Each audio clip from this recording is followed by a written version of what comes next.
السلام علیکم ورحمۃ اللہ وبرکاتہ۔ الحمدللہ رب العالمین والصلاة والسلام علی رسولہ الکریم وعلی آلہ وصحبہ اجمعین، اما بعد۔ تمام قسم کی تعریف و بڑائی اللہ سبحانہ تعالیٰ کے لیے ہے جو ساری کائنات کا پالنہار ہے۔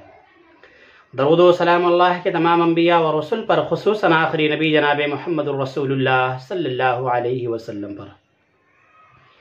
سامعین اکرام، ہم تمام مسلمانوں کو چاہیے کہ جب تک اس دار فانی کے اندر زندہ رہیں زیادہ سے زیادہ نیکیاں کریں، نیکیوں کے کاموں میں بڑھ چڑھ کے حصہ لیں، برائیوں سے دور رہیں، تاکہ مرنے کے بعد قبر کے اندر چین و سکون سے رہ سکیں اور قیامت کے دن اللہ رب العالمین کے عذاب سے بچ سکیں اور اللہ کی بنائی ہوئی جنت کے اندر داخل ہو سکیں۔ محترم حضرات، اللہ کے عذاب سے بچ جانا، اللہ کی بنائی ہوئی جنت کے اندر داخل ہو جانا، یہ سب سے بڑی کامیابی ہے۔ اس سے بڑی کامیابی کچھ اور نہیں ہے۔ محترم حضرات، آج کے درس میں ہم یہ جانیں گے کہ سفر میں روزہ رکھنا یہ نیکی نہیں ہے۔ عن کعب بن عاصم رضی اللہ عنہ قال قال رسول اللہ صلی اللہ علیہ وسلم لیس من البر الصیام فی السفر۔ سنن ابن ماجہ کتاب الصیام حدیث نمبر 1664، سنن نسائی کتاب الصیام حدیث نمبر 2257۔ کعب بن عاصم رضی اللہ تعالیٰ عنہ روایت کرتے ہیں کہ رسول اللہ صلی اللہ علیہ وسلم نے فرمایا، سفر میں روزہ رکھنا کوئی نیکی نہیں ہے۔ محترم حضرات، اس حدیث کا مطلب یہ ہے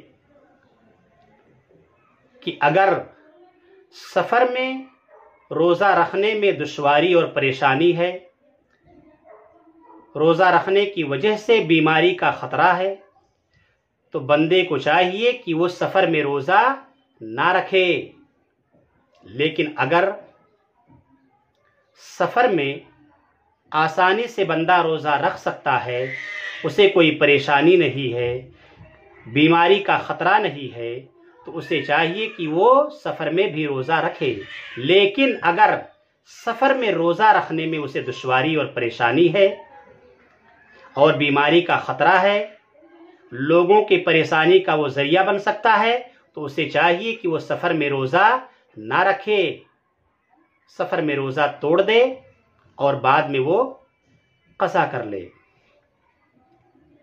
اللہ ہم تمام مسلمانوں کو سمجھ کی توفیق دے، اور جب تک اس دار فانی کے اندر اے اللہ ہمیں زندہ رکھ، ایمان پہ زندہ رکھنا، اور جب اٹھانا تو اے اللہ ہم تمام مسلمانوں کے زبانوں پر کلمہ توحید لا الہ الا اللہ جاری رکھنا، آمین۔ وآخر دعوانا ان الحمدللہ رب العالمین۔